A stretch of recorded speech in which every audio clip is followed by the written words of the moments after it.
does travel mean to you? Exploring the world? Creating memories? Meeting new people? Disconnecting from it all? But what about making a difference? Because our travels mean so much more than we realise. And those memories we've created together in travel, they're even better than we thought. Remember that restaurant where you'd never felt so full? Know that when you paid your bill, you helped feed your waiter's family of 4. And that time you stared open-mouthed at that incredible dance. You maintain jobs that keep important cultures and traditions alive. Travel is not just life-changing. Travel is world-changing too. That photo you took on safari, the one that hit new levels of likes, your trip supported the tireless fight against the illegal wildlife trade. Remember that spontaneous city break? It helped maintain schools in the local area. And your tour guide, the one who made you laugh so much, she is one of millions of women employed in a sector leading in gender equality. Remember how you made a difference when you traveled? Remember how much your travels meant to others. Now, just think of all the good you can do in the future. Travel the world. Make a world of difference.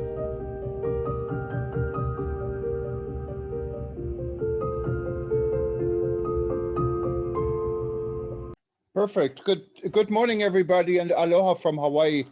My name is Jürgen Steinmetz, and I would like to welcome you on behalf of Rebuilding.Travel. The video we just showed was sent to us by whoever. She is the CEO and president of the World Travel and Tourism Council in London, and she wanted us to see this video with her greetings for World Tourism Day.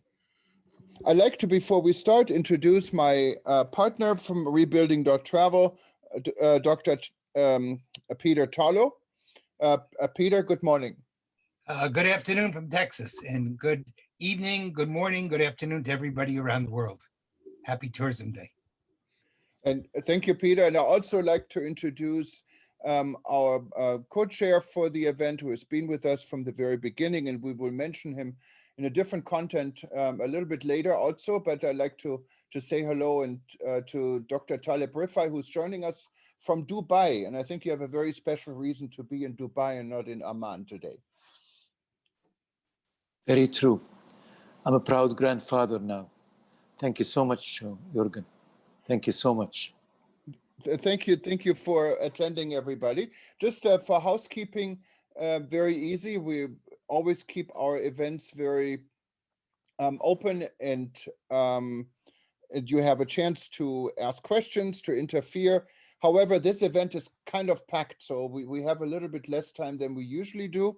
But if you do have anything you wanted to add, it's very simple. Just raise your hand. It's when you click on chat or click on participants, there's a blue hand I think you can raise, and we will see this and give you the microphone. Otherwise, please keep yourself muted if you're not speaking. And this is only so everyone else is not hearing your background noise.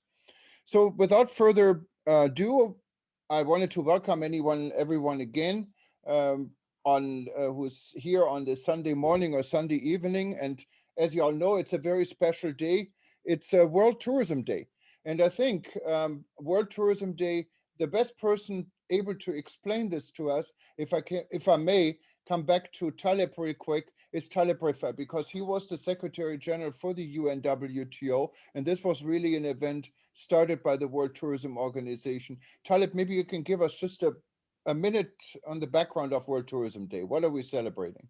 Thank you so much. We're celebrating the United Nations World Tourism Day. 27th of September is the day that UNWTO was established as a UN organization, way in 1970 something, 73 or 74. But when I was Secretary General, we declared it as a UN Day. It's the day to celebrate all of tourism, what represents in the world of today. As the video has just said, tourism is not just an economic powerhouse. It's a lifestyle nowadays. It's not just for the elite or for a small number of people. It's people meeting each other, rubbing shoulders, creating a different and a better world. That's what World Tourism Day is all about. Thank you so much, Jorgen. Thank you, Peter. Taleb, I'm sorry. Wanted to go to Peter, and we wanted to explain an initiative, what it started and what is part of our event today, because we're going to do this a little bit different. Obviously, everyone knows we're not going through normal times right now. These are very special times. These are very challenging times for everyone in the world, and no one is exempt here. And and tourism is probably in the COVID crisis the main victim here, the tourism and the millions of jobs that are at stake, and the pressing question: how can we reopen tourism safely? And if we cannot do it safely, should we do it anyway, or should we not do it? And this is kind of really what our rebuilding.travel discussion has been about, and we're trying to make this a little bit more specific as times comes, and get people from different parts of the world together to have maybe different discussions where we can come to conclusions. Right now, I'm very proud to say we welcomed the 119th country, what was Bahrain, into our family of rebuilding.travel. So that's quite enormous for an initiative we only started as a grassroots conversation. So thank you, everyone, one of you who's part of this discussion. And if you're not part of this discussion, simply go to rebuilding.travel, www.rebuilding.travel. You can sign up. There is no charge. Part of the rebuilding.travel concept and project is a very new concept. It's the Safer Tourism Seal.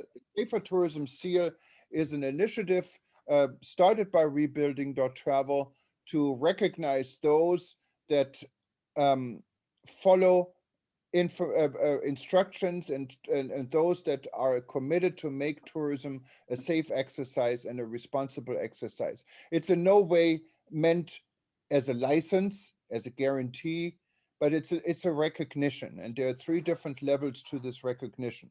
There is the self-assessment anyone can sign up to, with a reasonable explanation why they think they do everything they can to be in this initiative, and there's no charge for it. So you can easily sign up at rebuilding.travel and give us your information and provide a sentence on what you're doing. We also have the evaluation. So if you look, and I'd like to congratulate Uganda, just recently completed the evaluation and the endorsement, and that is a lot of work. We have actually, Dr. Tarlo has been doing this, and he can tell us a little bit more how this process works in a few minutes. But with Uganda, we went really all out, and Uganda, I'm very happy to say, is now in the club of evaluated and endorsed destination under the seal.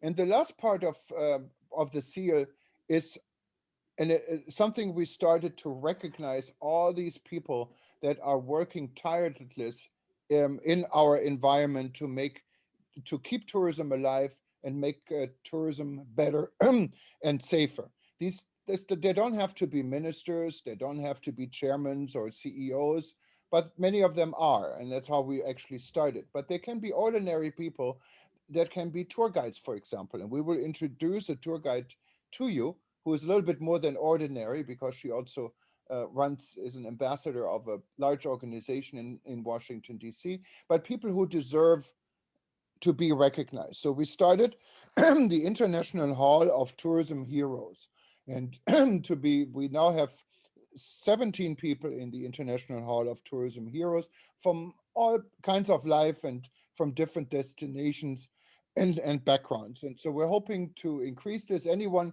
who wanted to be nominated for the International Hall for Tourism Heroes, you can do this also online. We need 2 nominations to consider.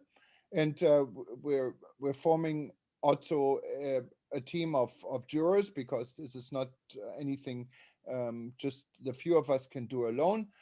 So we can make this progress a little bit more also transparent. We can put a vote in it within the rebuilding.travel network, and make it really something very special. And today we actually wanted to recognize all those that are in the Hall of Heroes, and we will name them. But Peter, give us your part. How was this evaluation, and maybe summarize your how the International Hall of Tourism Heroes and the recognition. So we have lots going on today, so I'm not going to speak as long as I might like to, but I think there are two parts that are really important. What Uganda went through, which was not just awarding a certificate, but rather it was a true study. So they prepared, first of all, they had an hour chat with me, what they saw, some of their problems, some of their issues, some of the good things, et cetera, et cetera. I then sent them a survey of about 17 short essays that they wrote for me. And then we had a second conversation in which we talked about each of those essays. So in other words, there were two oral sessions and one written session. And it was at that point that they showed that they understood there's never anything such as safe tourism. That doesn't exist. What does exist is that we're constantly working to make our tourism product safer. And if we're able to do that, then that's a major success. Now, of course, each country or each location is going to have different issues and different problems. So if you are a beach country, we're going to spend a lot of time talking about aquatic security. On the other hand, if you are a country filled with lots of mountains or hiking, we're going to have a very different type of area. It's not only the issue of COVID, which of course touches the entire world, but it's also how safe are your hotels? How well are you doing as far as training police? What are you doing as far as making signage clear to someone who doesn't speak the local language?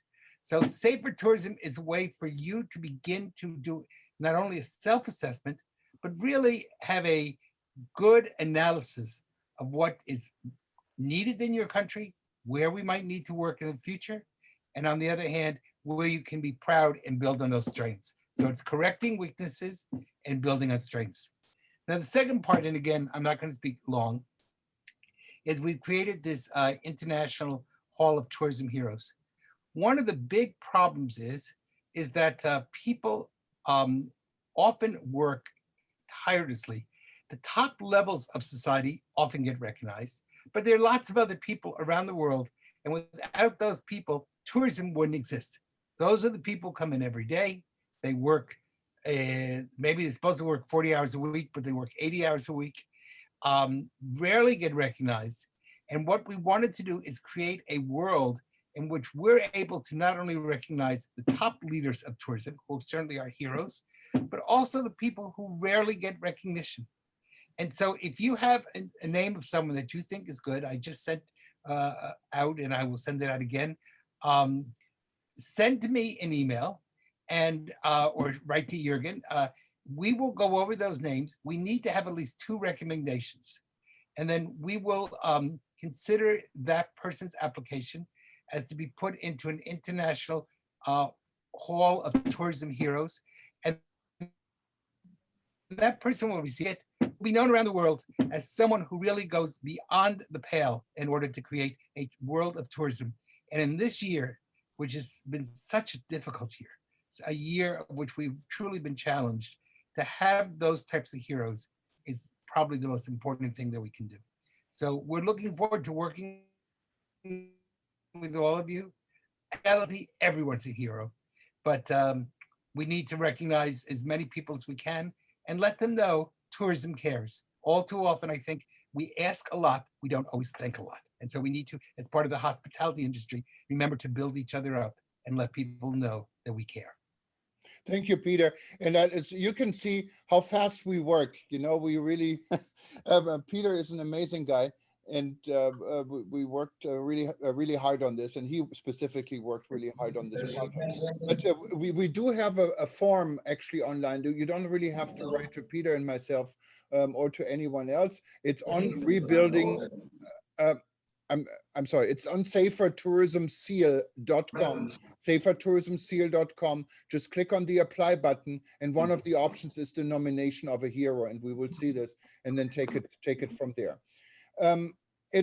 What I like to do, we had planned a very special guest today from Jamaica, and this is a true hero in the travel and tourism industry even before COVID started. It started kind of really with the hurricane situation in the Caribbean, this gentleman co-launched the Global Tourism Resilience and Crisis Center, and he's a minister. He's also head of the executive chair, I believe, for the Americas, and he would have loved to be with us today. But he had a last-minute commitment. You know how this is when you're in politics and when you're a minister. You cannot always plan your day in advance. However, he did send us a video, and he did send Professor Lloyd Waller from Jamaica. And the person I'm talking about, I think you all know, is the Honorable Minister Edmund Bartlett. So before we say hello to Lloyd and then officially also represent the Hero Award to Minister Bartlett, I'd like to play a video he sent us. At the University of the Western in Kingston, Jamaica. Global tourism is now at a crossroads in its cycle. The current coronavirus pandemic has perhaps been the single most catastrophic event to have faced the industry since the Great Depression of 1929. With no clear timeline for the successful development and widespread commercialization of a vaccine, the economic impact of the global public health crisis on the tourism industry is likely to remain pronounced over an indefinite period. The World Economic Forum projects that the end-of-year cost of the pandemic will be anywhere between 8.1 and 15.8 trillion US dollars globally. The outlook for the global travel and tourism industry is especially bleak, with international tourism projected to hemorrhage at least 1.2 trillion US or 1.5% of the global gross domestic product by year-end. International tourist arrivals are expected to decline between 20 to 30%. The tourism sector also faces a staggering 100 million job losses due to the corona pandemic, according to the World Travel and Tourism Council. The destabilizing impact of the corona pandemic reflects a characteristic feature of tourism development over the past several decades. Despite being one of the most resilient and expansionary segments of the global economy, tourism is simultaneously one of the most vulnerable to shocks. The susceptibility of the industry, despite being one of the most resilient and expansionary segment of the global economy, tourism is simultaneously one of the most vulnerable to shocks. The susceptibility of the industry to shocks has intensified in recent years. Indeed, the magnitude and simultaneity of the range of dynamic threats facing global tourism is unprecedented. These threats range from those that are generally defined to some geographic regions, but have broader economic implications for global tourism and travel, such as political instability, changing foreign policies, isolationism, terrorism, civil wars, and conflicts, to ubiquitous threats with more immediate and direct cross-border impacts, such as epidemics and pandemics, cybercrimes, and climate change. These threats are associated with the negative consequences for global tourism, including reduced destination attractiveness and security, damage to tourism assets and attractions, water shortages, biodiversity loss, displacement of human populations, loss of human capital, capital flight, and loss of jobs and incomes.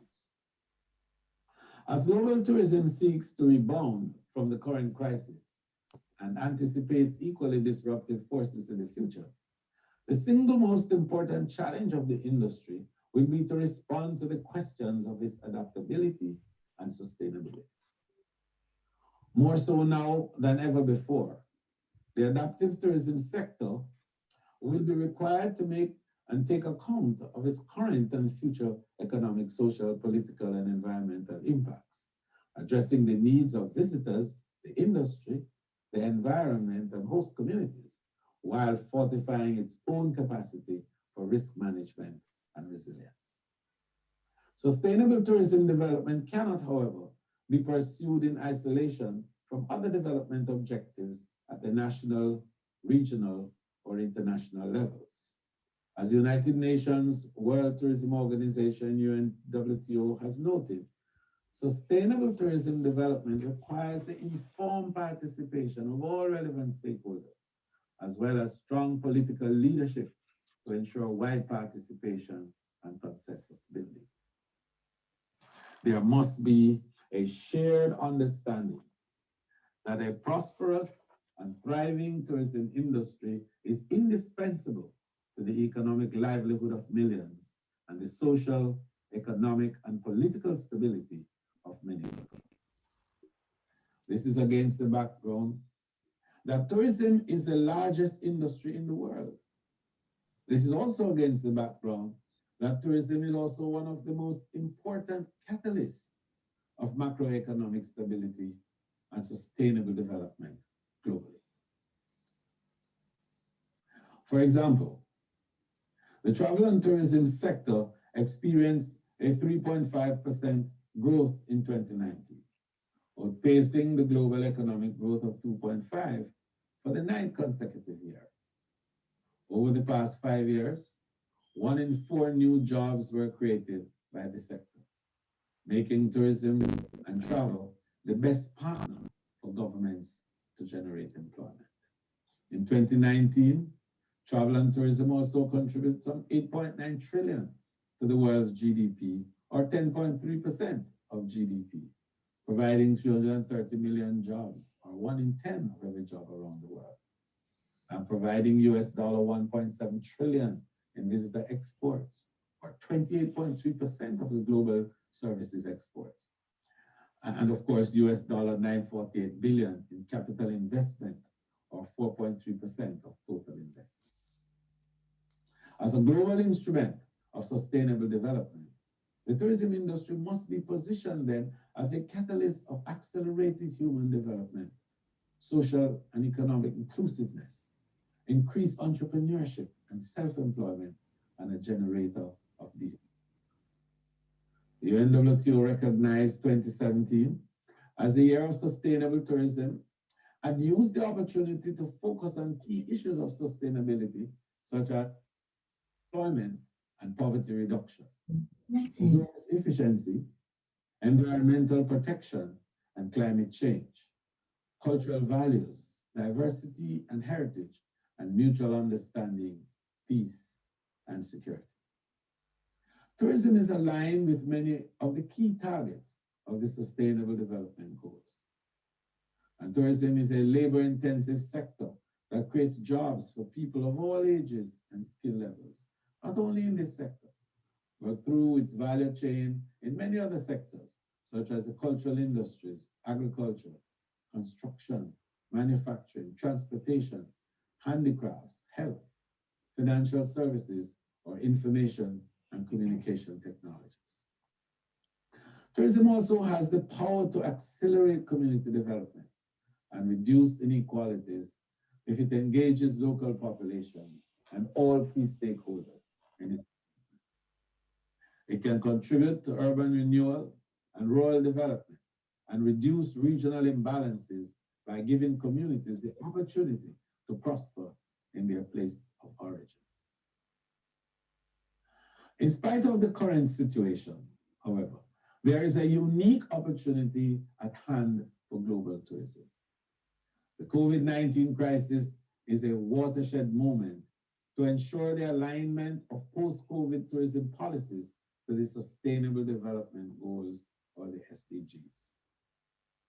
The crisis has given us the perfect opportunity to select a new direction and move forward by adopting a more sustainable path. Specifically, COVID-19 offers public, private, and academic actors a unique opportunity to design and consolidate the transition towards a greener and more balanced tourism. As it currently stands, In addition to immediate measures to support the tourism sector, countries have also been shifting to develop recovery measures. These include considerations of lifting travel restrictions, restoring travelers' confidence, and rethinking the tourism sector for the future. I welcome global efforts by many world leaders to mitigate the economic and social impact of the pandemic and committing to work together to provide support to a sustainable and inclusive recovery of the tourism sector. As the entire tourism sector needs to adapt to new realities of tourism and the circumstances imposed by COVID-19 pandemic, it is clear that a joint whole of society approach is required. So in concluding, the most important goal for all of us should be to ensure that the industry restarts in a strategic, sustainable, and coordinated way to protect those who are most vulnerable and to prevent any long-term deterioration of the progress achieved over the past decades. Thank you. Thank you very much. And I'd like to give the microphone to Professor Lloyd Waller, who works with Minister Bartlett and is representing him here. Lloyd, can you hear us? Yeah, I can hear you quite well. Are you hearing me? Yes. No, unfortunately, I have to apologize to Minister. As you know, today is a very special day, and the Minister has 18 activities today, and therefore he couldn't make it to this particular one. But I'm just here representing him in any particular way that's necessary. And thanks for having me, Jürgen.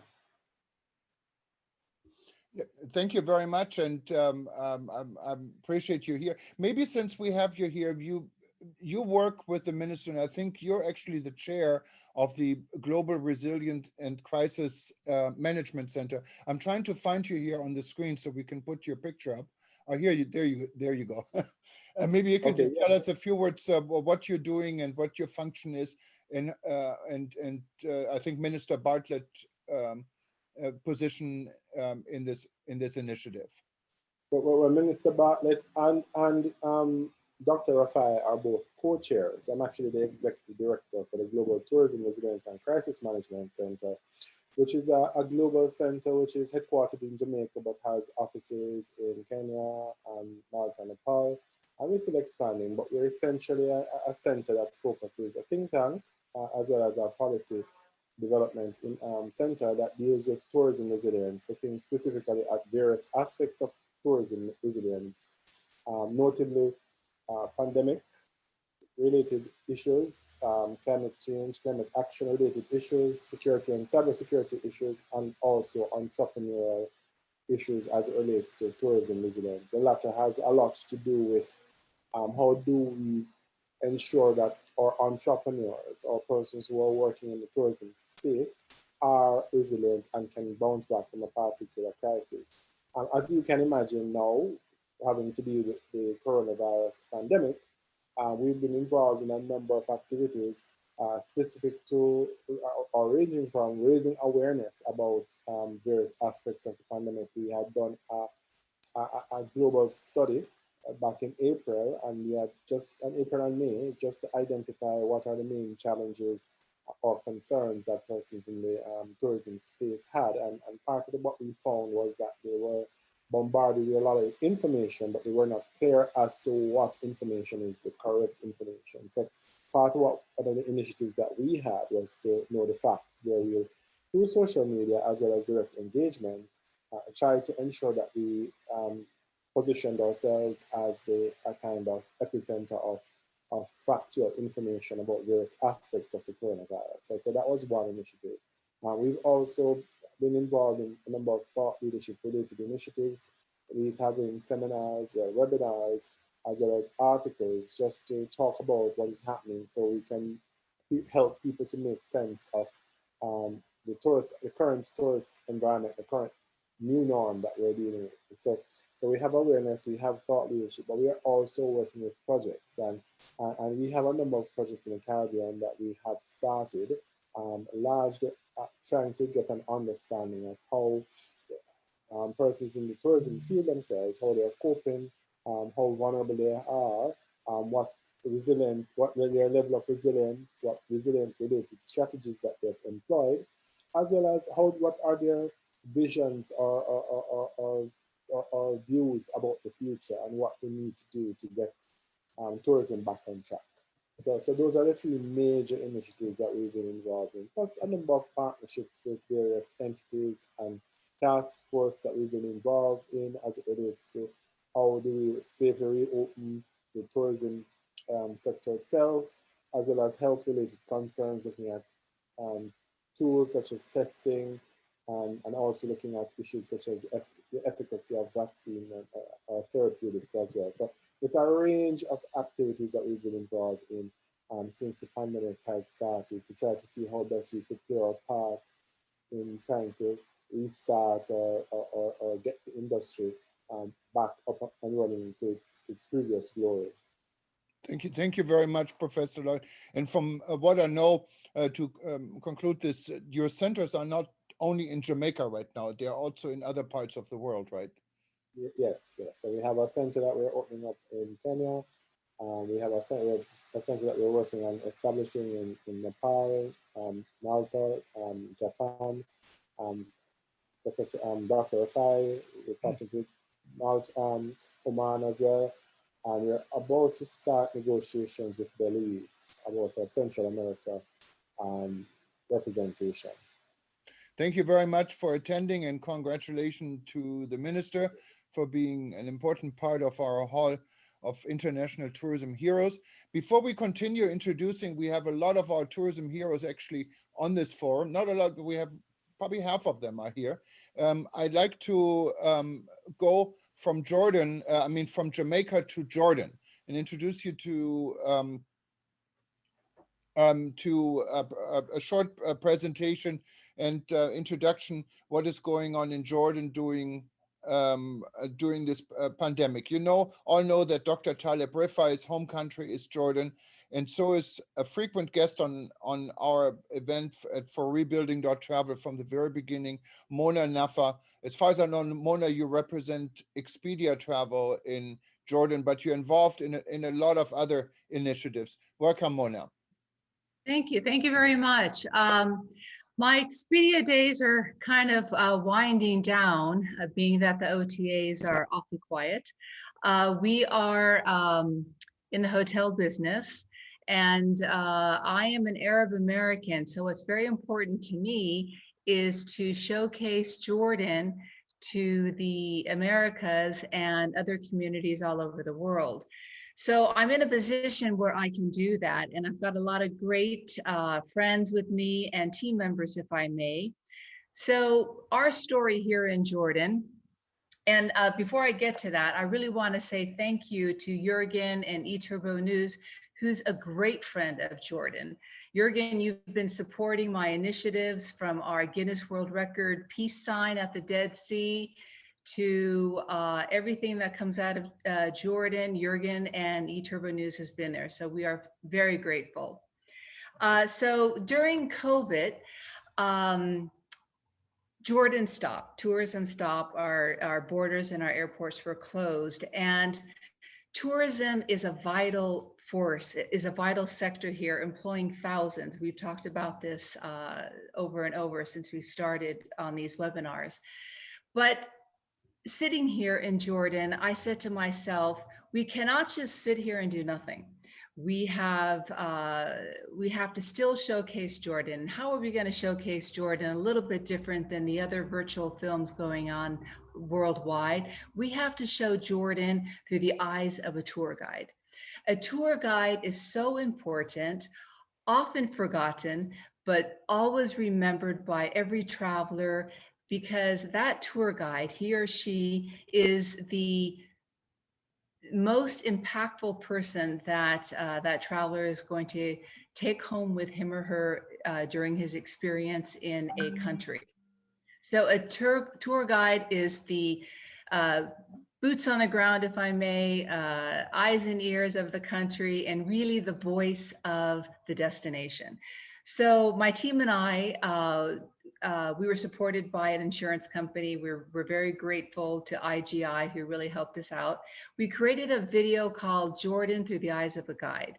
This video went viral where US tour guides got in touch with me wanting to know all about Jordan. Who is this tour guide? Our tour guide, his name is Issam. He could be on the call. I hope he is.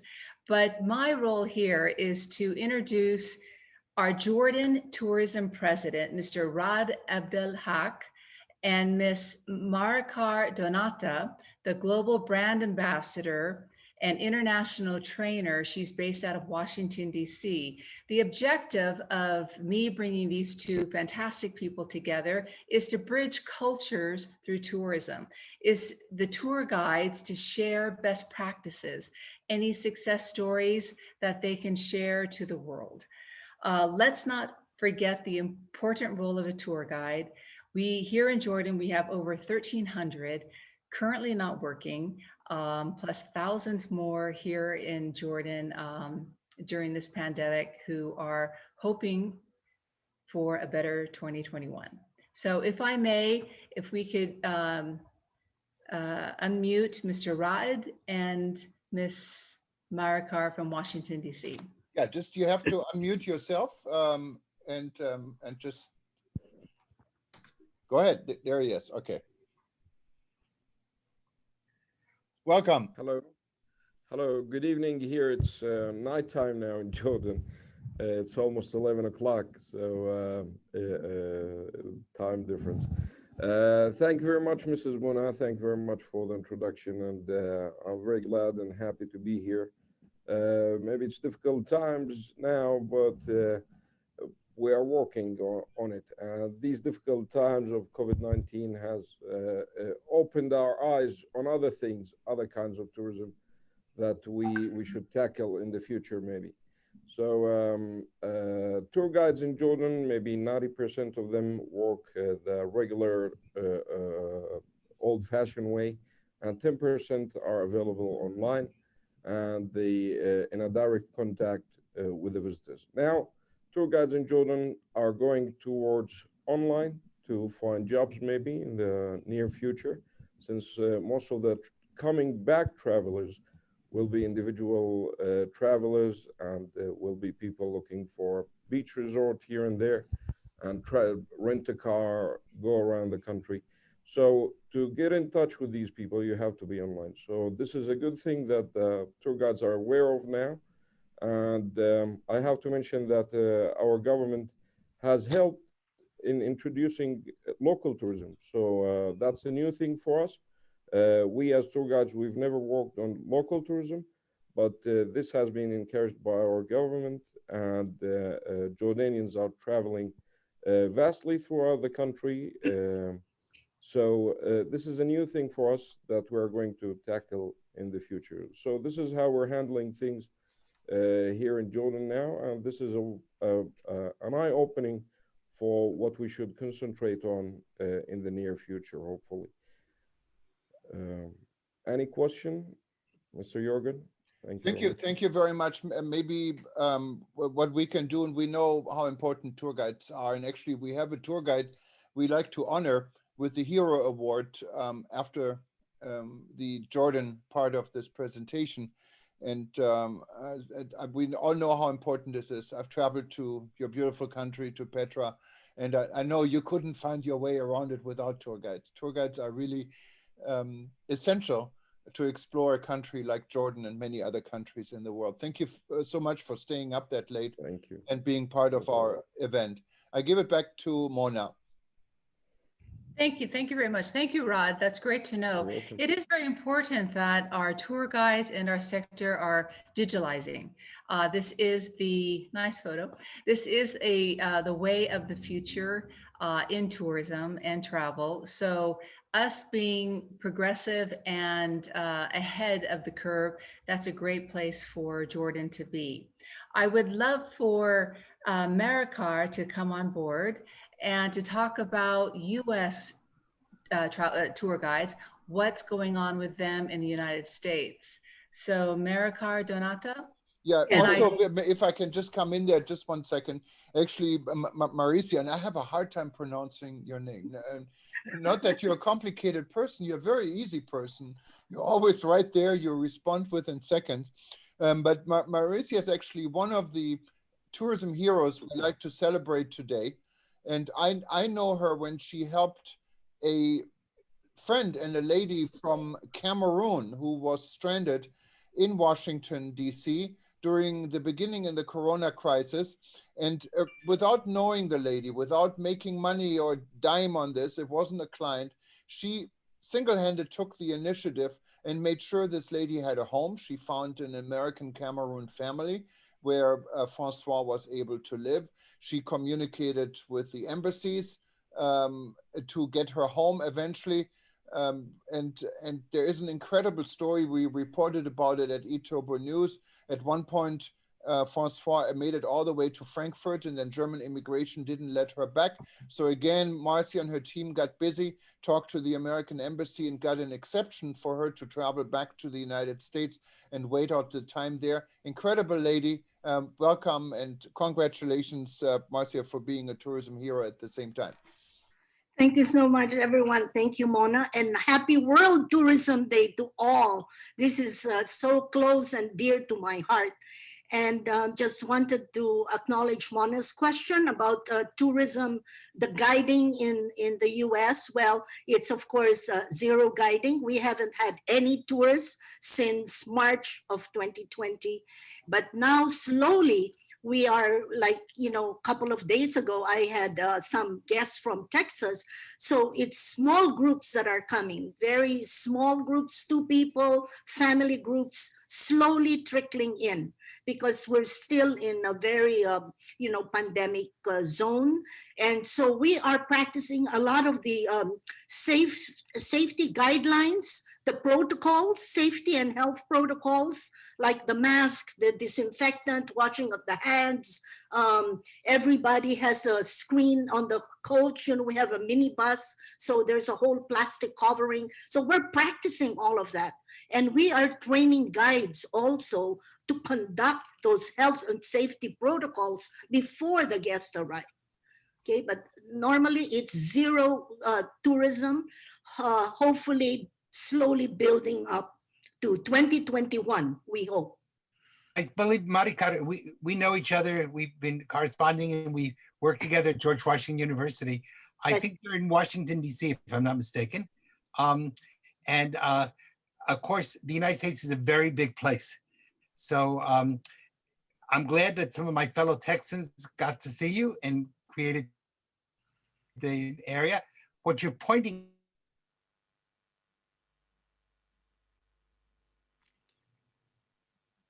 out, though, is the importance to wait just as national tourism. We also need to have domestic tourism. So I congratulate you. Tour guides are really important. Very important. Yes, sir. Dr. Tallo. But overall, we are still hopeful. We're also receiving some subsidy from the government. So we're getting little money, like stimulus check and you know, weekly little checks for food, but hanging in there and doing all these webinars and getting retrained, retooled into a post-COVID world. With all these health and safety protocols, we're developing little contracts for the guests to sign before they arrive to make sure they're masked at all times, because it is required. The park service, when we guide, everybody's checking on masking. Everybody has to be masked at all the memorials. They're very strict on that here. So we're trying to follow all these health protocols to keep us all safe.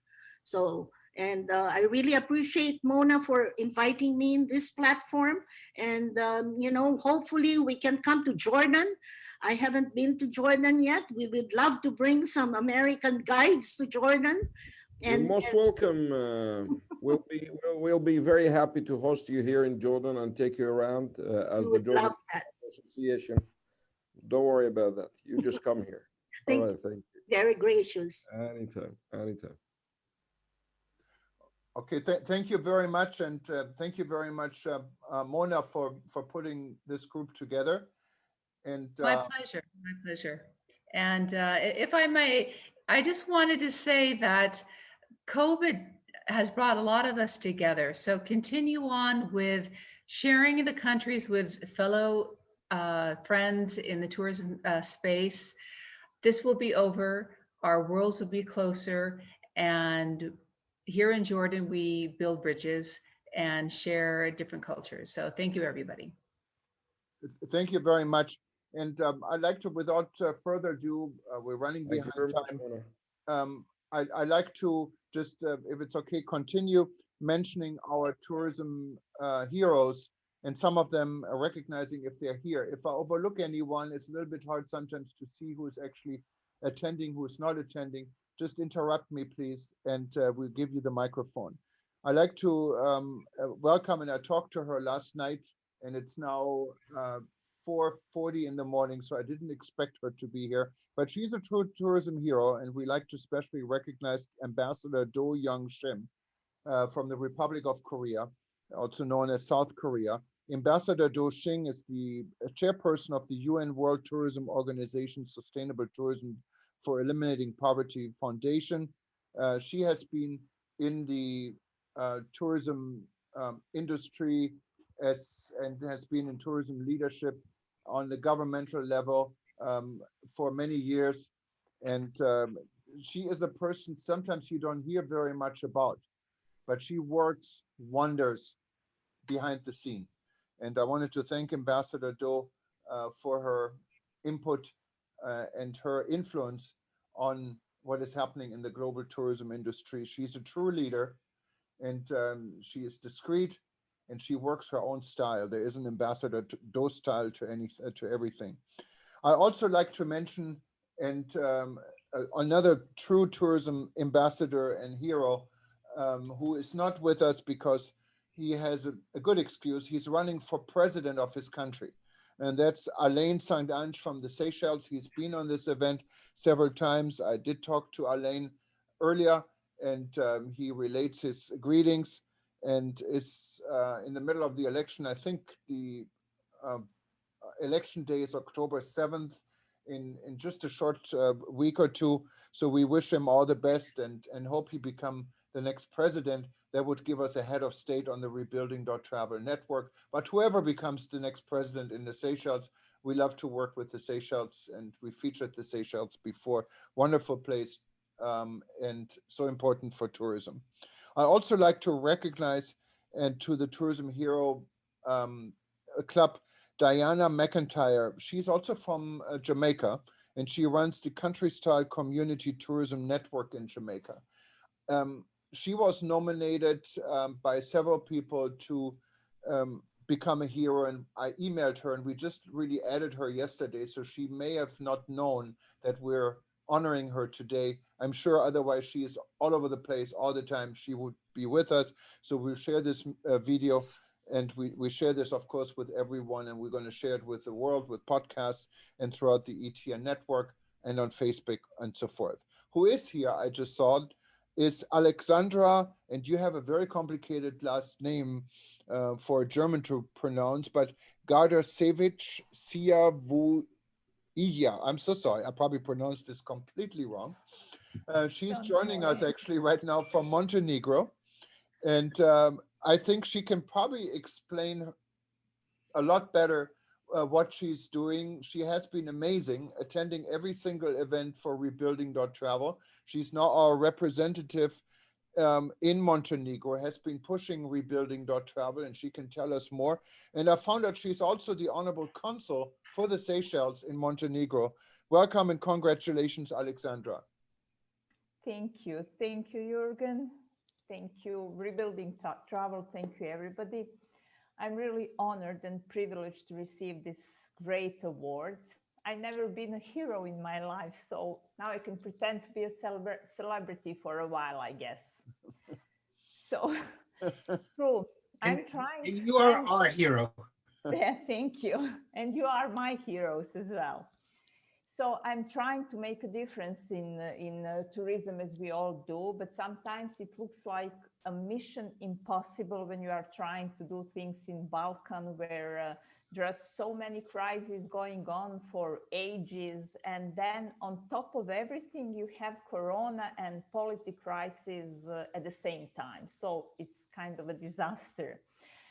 It's not an easy situation, but at the same time, it's very challenging and motivating for me. And I really hope for the best. And I'm trying my best to convince people in Montenegro that we should implement formula of resilience and to build and to promote Montenegro as a resilient, Corona resilient state. I would also like to admit, and I have to mention this, that I've learned so much from you guys. And whenever I have contact with rebuilding travel experts, I always gain some extra knowledge, extra experience, and I'm so grateful for that. So, you know, your approach of sharing information is actually so unselfish and so helpful for all of us, I think. So I would say at the end, not to take your time anymore, that this tourism hero is not about 17 of us or me or anybody. I think it's about all of us because we are all in this tourism story, and we are heroes. We are all heroes of today's tourism situation. So thank you again, and I would like to wish Happy Tourism Day to all of you, hoping that next time we'll see each other in person. And I propose Hawaii as our next destination. And Jürgen, I think you should book the venue for us for the next 27th of September, if you agree. I would be happy to do that, and okay. we can share between Montenegro and Hawaii, two great destinations. Yeah, okay, I agree. You are welcome.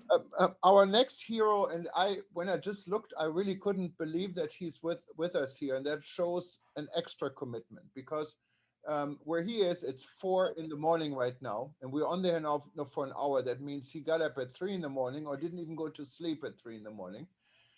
He's a true player in the aviation industry, and I know him from the time when he was on the top of the ladder as a VP for Etihad Airways in Dubai, in Abu Dhabi, I'm sorry, and he has been given his expert opinion at some of our sessions, and everyone loved it. He always makes the headlines. He's based in Singapore now, originally from Mauritius. And congratulations and welcome, VJ. And I also have a hard time with your last name, Poono Osami, I believe. You probably can help me how to pronounce it, and I'll learn it. Thank you so much for joining us so early in the morning. Oh, I hope we didn't lose him. Oh, I'm here. There he is. Okay. Thank you very much. Thank you very much, Jürgen. And thank you for your warm words. I'm really most humble and touched and actually honored to have been inducted on this World Tourism Day to the Safer Tourism Hall of International Tourism Heroes. See, as the WTTC video reminded us just now, travel is world changing. So to me, travel and tourism professionals must draw from its formidable track record to rise to the unprecedented challenges of this fast changing world. See, the COVID-19 has clipped the wings of the airlines and locked down tourism. So we cannot, and indeed must not, simply wait or hope for a return to the pre-COVID world. We must wake up to the fact that this is the time for new mindsets, to find new solutions for the new normal. And all travel and tourism stakeholders, including the eminent ones who are on this call, must urgently reimagine a purposeful travel and tourism nationally and internationally. We must work intelligently and effectively with governments, businesses, and civil society to develop a safer, sustainable, caring, ethical, and viable travel and tourism sector, which we can all be proud of. Thank you. Thank you very much, Vijay. And again, thanks for always your good contribution, feedback. And I hope you can get a little bit of sleep. I'm sorry, someone is calling me. and you enjoy Singapore and stay healthy. Thank you so much. Thank you very much. Thank you, Vijay. Hang up. I'd like to go and introduce another good friend of mine. We became good friends over the years, and he's a true icon of the travel and tourism industry. He was one of the longest serving ministers. I always told him at the time, and this was in no way meant to be a judgment, he's the minister of the wrong country. But he's an amazing guy, has moved mountains for his country, for his people, for tourism, and for Africa. And I'd like to congratulate and especially welcome my good friend, Dr. Walter Memzabi from Zimbabwe. He's joining us from South Africa right now. Welcome. Thank you, Eugen. Thank you, Rebuilding.travel and all the stakeholders behind it. This has been an opportunity, I think, for redesigning, remodeling the travel and tourism sector. Beginning in 1950, there were only 2 million travelers in the world, rising to 1.5 billion travelers by year 2019. And no sector in the world has challenged this exponential growth that the tourism and travel sector was demonstrating in the few years before us. And it could only take a natural check and balance like COVID-19 to bring this exponential growth to a halt. And that's how nature works. And I think it works in such a manner that it also wakes us up to the reality of remodeling and redesigning the sector and ushering it on a completely different direction. We knew of terms by 2019 of over-tourism. Our sector was already being targeted even by terrorism because it had grown so much and basically exposed itself by its own growth. But today we don't talk even under tourism, we talk no tourism at all. But it is an opportunity mainly for national economies to make their products, their tourism products more intimate with their local populations.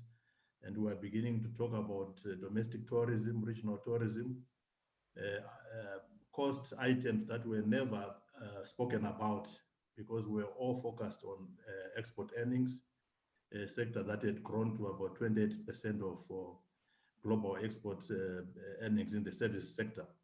But now we are talking and caring more about our own indigenous populations because the reality is that any recovery of tourism at national scale will start with domestic tourism going to regional and on to international. And I think it has brought us back to connect more with our own populations. So these are some of the positives, and we should always see and look positive. And I invite you to Africa because that's where, as Jamaica has already shared with us, we are being redesigned towards the green economy, and Africa is host to that biodiversity, which will offer the product that we are looking for.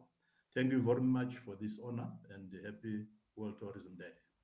Thank you very much, Walter, and keep on going the way you do, and all the best.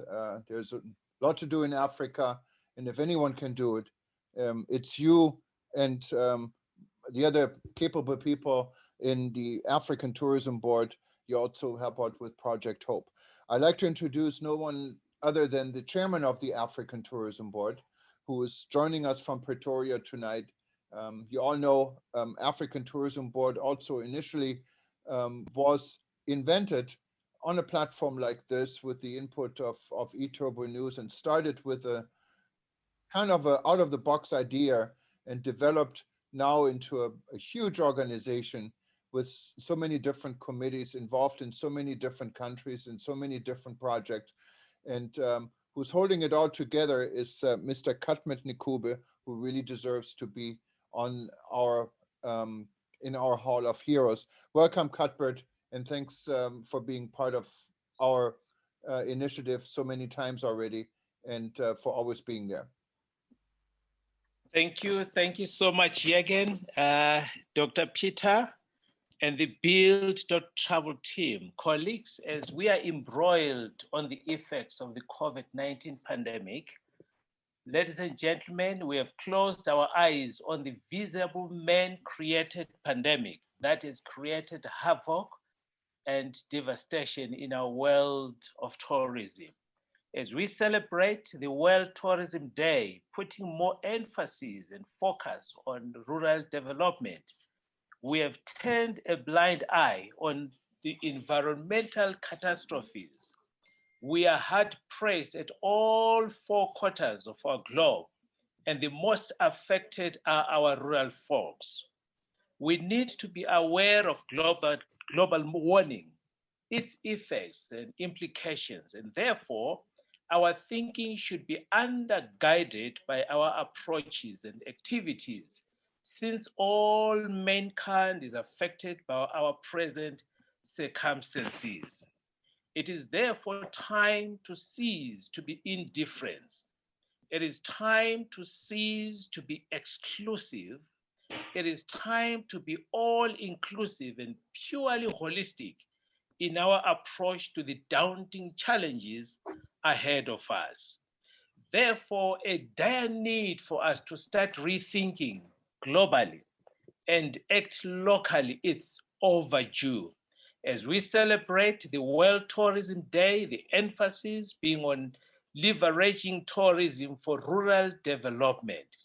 The drive to enhance development should be done across the globe. May I therefore hasten to say Africa should not be a recovery plan, but rather a fair player and equal partner within the tourism space.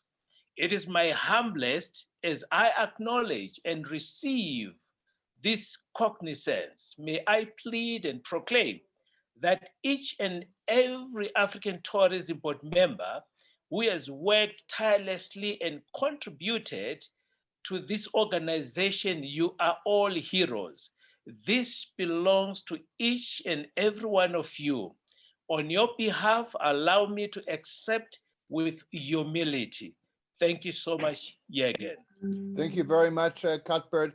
And I'd like to just recognize 2 other hero members from Africa. And all of them are involved in your organization in the African Tourism Board, but weren't able to be with us here today. One is Peter Bayern from Tanzania. He's head of Mafia Island in Tanzania. We had him on a show. He developed an entire 67-page blue plan on how to reopen and what to do and how to keep Tanzania safe. Amazing guy with a vision. We had him on a 1-hour event at Rebuilding.Travel before, and congratulations. We also had on a separate event before, and he sends us regards, the Honorable Secretary of Tourism, Najib Balala from Kenya. His country is one of the true leaders in Africa when it comes to safety, wildlife, and recognizing this global industry. And under the leadership of Najib Balala, Kenya has become also a true leader in Africa when it comes to reopening and setting standards and policies on how to reopen the travel and tourism industry. Also like to mention Tom Jenkins. He was on our show just about a week ago for 1 hour. Tom is one of our heroes, and he accepted his nomination at our last event. He is the CEO of the European Tour Operator Association, ETOA, and we had him on Rebuilding.Travel twice, one after COVID just hit the UK and just recently, and he has been working tirelessly every day in responding to this crisis in Europe, and he has been talking and communicating with anyone and everyone in the world to save and contribute to the future well-being of the European travel industry. Congratulations. Talking about environment, I like to recognize who's also not with us today because of other commitment, but we also had him on an event before. It's Professor Jeffrey Lipman. Jeffrey is a good friend we worked with for now 20 years. He's also the president of the International Coalition of Tourism Partners, where I'm the chairman of, and he is a true environmental expert. So everything he does is to remind us about the responsibility we have to Mother Earth and promoting green and green growth and travelism, what he calls. And he's involved in the SunX program in Malta, and he's based in Belgium. I also like to welcome, I saw her earlier, and I think she left, she probably left because she runs one of the biggest, or probably the largest taxi company here in Honolulu, Hawaii. Her name is Dale Evans, and I know running a taxi is a 24-hour job. And I wanted to congratulate her for being added to the Tourism Hero. As you know, our industry, travel industry here in Hawaii is, as many industries in many areas in the world, tourism dependent. Dale, even before COVID broke out, always has done a little bit more than anyone else. She's actually the first taxi company where she puts in place a simulator for taxi drivers to be trained before they get out on the road. Any of her taxis are vans. They are so clean. You can eat from the floor, and taxi drivers are trained. She has flat rates, so there is no cheating, no detours. And she's been in this business for almost 60 years and still running this company very efficiently, and a true hero, not only here in Hawaii, but also a good example for the taxi and transportation industry worldwide. I will keep the two best I kept to the very last to mention. We have, of course, we're going to recognize Taleb Rifai at the end. He always has the closing word, so I don't want to change this, but I like to really introduce a very good friend of mine. I have worked with for many years, and he was introduced to me at a radio show from Travel Talk Radio. And if I'm not mistaken, Cindy Dorweder, who runs Travel Talk Radio, was on our event in the beginning.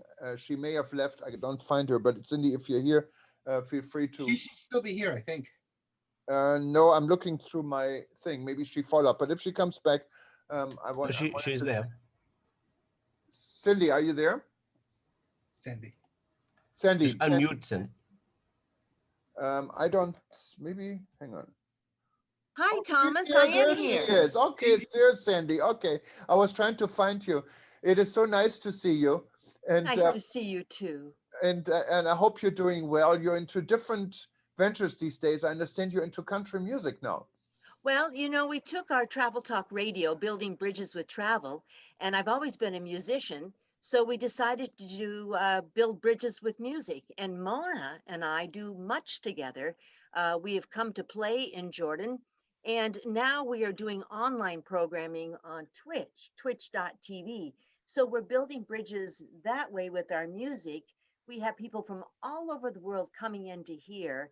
And until this COVID is addressed, we'll have to stay doing this. But we're building this wonderful network of communities around the world. I'm also the director of a one-day 8,000 people attend music festival up here in Michigan. So I have really started devoting my time to performing and doing my music, which I've been doing since I was 6 years old. So I went back to my roots. Wonderful. It's really good to see you, Cindy. And when I saw you and I saw Louis D'Amour, who we really want to honor, I had to get you on here by surprise. Thanks for joining We love us. Louis. And I hope you're going to play a major role in rebuilding.travel from now on. Welcome. Absolutely. I'll be here for sure. Thank you, Thomas. Perfect. And Thank Louis, you. love you. Dr. Peter Tarlow, everybody. Oh, it's so nice to see you again, Sandy. It sure is, Louis. Louis D'Amour has been an icon in the travel and tourism industry, and he represents everything what is good in the industry. I remember when he was on stage way back with Israel and Palestine shaking hands at his event for Peace Through Tourism. I think it was in Geneva. I met him on a radio show, on a local radio show, I have to admit first, and then on Sandy's radio show, Travel Talk Radio.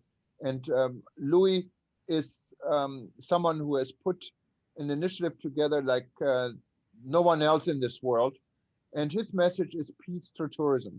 Louis, we like to recognize you. We like to welcome to the Hall of Heroes. And this is a lifetime achievement. So we like to invent the Lifetime Hall of Heroes Award for you. And thank you so much what you're doing for the industry. And tell us a little bit more about you, how you're doing, and what's in with Peace Through Tourism. Thomas, thank you very much for this honor. And hello, everyone, Sandy and everyone else. It's a great honor to be here with all of you, Cuthbert, Walter Memzabi, Alain St. Ange, Mona Nafta, and all the others. Mona, you mentioned that you're Arab American, and I'd just like to mention that another Arab American who was very special to IIPT was Queen Noor. Queen Noor was the honorary chair of our second global conference, which gave a lot of emphasis to sustainable development. Actually, the World Bank called us and said, this is the kind of tourism that we want to promote. And we had one of the World Bank executives as a keynote speaker, and the World Bank got back into tourism after many years of being absent from it. And also, I'd like to mention Queen Noor had me as her guest in Jordan the year following the Montreal conference, which was 1995. And it was a very, very special trip.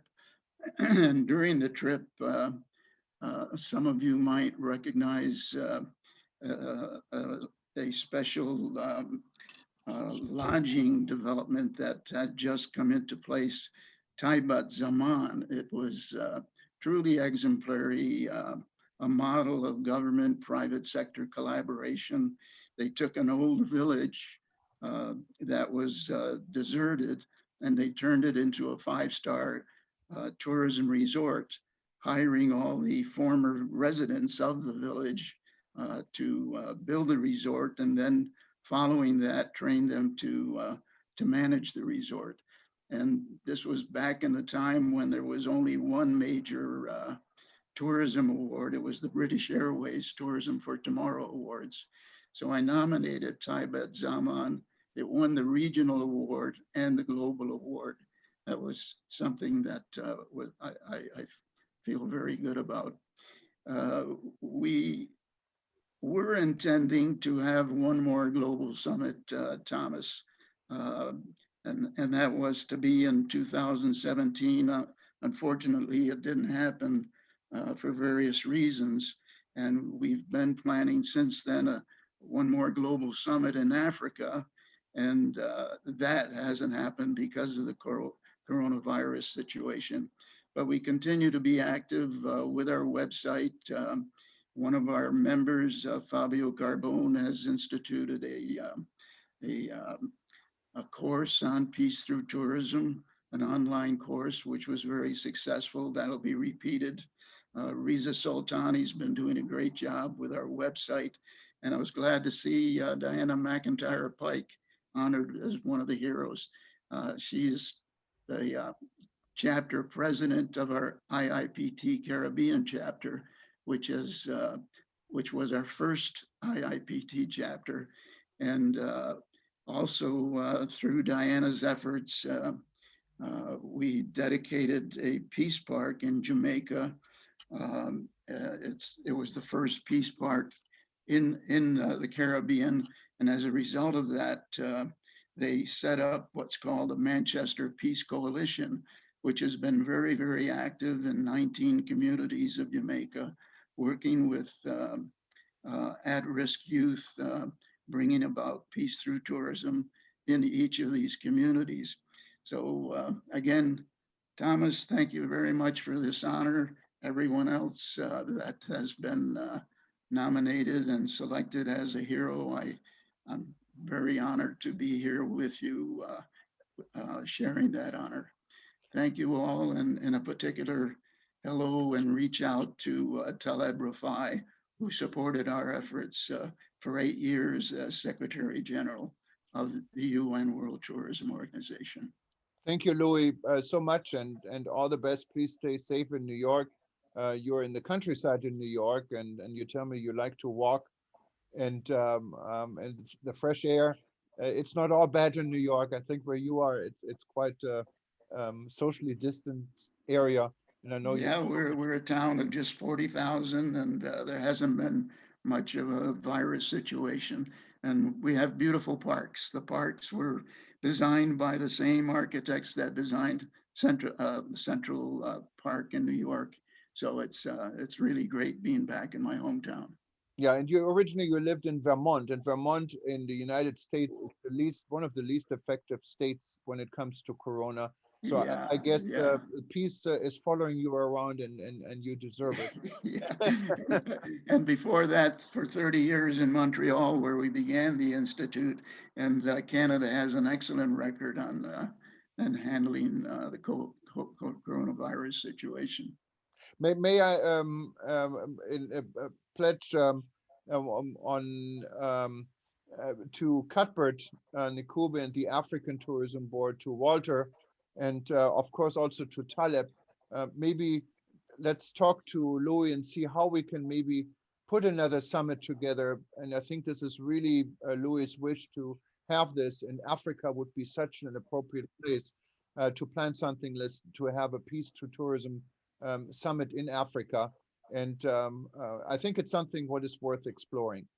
And I like to finally, it's like kind of really a routine to give at the end of the event to hear from our friend Dr. Taleb Rifai.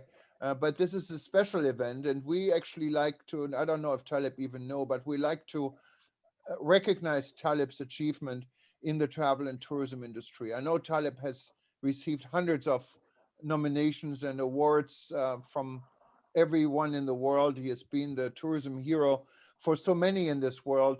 He resigned from the World Tourism Organization and is still probably one of the most relevant and influential people in the world tourism industry. And he works tirelessly right now from his home in Jordan or from wherever he goes, and is involved in so many different initiatives, specifically now in the Project Hope initiative by the African Tourism Board, is making a huge impact in Africa. And of course, he's been on every single event, whether it's nighttime, morning, or evening, for rebuilding.travel. Thank you for your effort and for everything you're doing, Taleb, and congratulations. Welcome. Thank you so much, Jürgen. You've always been too kind to me. I'm very happy to be with amongst friends here. Everybody that's been awarded here today is a very good friend, and I have great respect to all of them. I'm the least that deserves to be honored here. I truly mean that. I am not somebody that started his life doing tourism. I came into tourism by accident. And I still feel like I am the architect that turned up to work in tourism. But I fell in love with tourism. That's why I'm here with you, guys. Like Edmund Bartlett, I also believe that tourism is important, but more important than tourism is what it does to the lives of people. That's the most important part. That's why I'm here. That's what I always believed in. I don't give a damn about tourism per se. What I care about is what it does to the lives of people all around the world. So Thank you so much again, Jorgen. And I'm very, very happy to be here with you tonight. Thank you. Thank you very much. And Congratulations, Taleb. we're now 25 minutes over our time, but I think it was a great session. It was so wonderful having all of you on one Zoom screen. So we traveled the world in an hour and a half, and that's pretty good. Like we always do, we like to open maybe just for a few minutes. If anyone has a question or a comment, please raise your hand now. If not, we will come to the end of this event, but you're welcome. Anyone who wanted to say something, just raise your hand and we'll be giving you the floor for a few minutes. And while we, I really like to, I always love to hear from Nepal. And I know Deepak is was the former chairman of the Nepal Tourism Board and is still very active. Deepak, you should also be a hero, and I'm going to nominate you personally and see if we have you on the next hero event. But tell us, how's everything going in Nepal? Thank you very much. Namaste to you all. We are going to reopen our tourism activities, especially trekking and climbing, from October 17. For the domestic movements, we have already started assuring safety protocols. Everything is going okay, and then we are quite hopeful that very soon we'll be able to welcome you all in Nepal.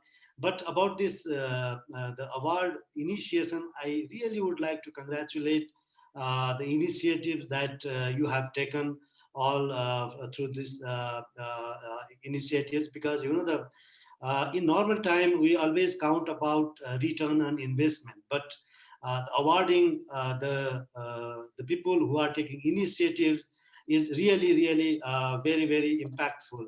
So awarding the contributors more than the achievers is always very significant. I mean, the impactful action for sustainable tourism development. So I would like to congratulate all the heroes. You are really inspiring the world. You are really inspiring us. Keep inspiring us. Thank you very much. Happy World Tourism Day. Thank you, Jorgen. Thank you very much, Namid. And also, Mona, thank you so much for being part of it. You're also on the hero evaluation list here. And I think so are many of you. And we hope we can welcome more heroes as we go along. This is just the start of something. And let's make this tourism industry, let's get us back in business somehow and do whatever we need to do to maintain tourism. Meetings are great, but meetings in person are so much nicer. And I love to taste the food in Jordan, Mona, or and better than going to a restaurant and have Jordan food here. So let's make sure I'm there. Make sure I'm there, Jorgen. Yes, we do this. And before I'd like to give Peter the last word, I just wanted to remind everyone we will send a copy of this session to everyone. We have been quite successful converting these Zoom sessions into podcasts. So I can tell you, when we had the session with Tom Jenkins, we had within 3 hours, more than 15,000 people listening to the podcast. So we're going to do the same here, maybe cut it into various podcasts to give more publicity. We're also going to put it on livestream.travel. And of course, we always write about it on eTopo News. I wanted to thank everyone from my end, from Hawaii, and for being part of our family. And I hope you have a nice rest of World Tourism Day, or if you have a nice night. For some of you, it's late. But Peter, you have the last word, like always. Well, thank you very much. I want to again congratulate everyone. This was the whole concept of the Tourism Heroes was something that Jorgen and I came up with about 3 or 4 weeks ago, when we were talking about that we need to recognize people who don't always get recognized. Many of the people are people that we just don't know. And that's why it's so important that you let us know those people, and that we're able to evaluate them, work with them, and give them some of the recognition that's not always known. In just a few hours for me, it will be the Jewish holiday of Yom Kippur, which is the end of the holiday season. And it's a time when people sit back, think about what they've done, the errors we've done, and how we can make the world a better place. And I think that's a wonderful way kind of to end, a way to be able to say that the tourism industry also, this is a wonderful time for us to sit back, think about the difficulties of this last year, what we've done right and what we've done wrong, how we can be better, and how we can make the world a better place. And if we can do that, then the holiday of Yom Kippur and the meaning of tourism come together. And certainly we will be, each of us, people who've made the world, who've worked, who fixed the world and make it a place that we better for future generations. So I want to thank everyone for being here today. Thank you. Thank you, everyone. Aloha from Hawaii. Bye-bye.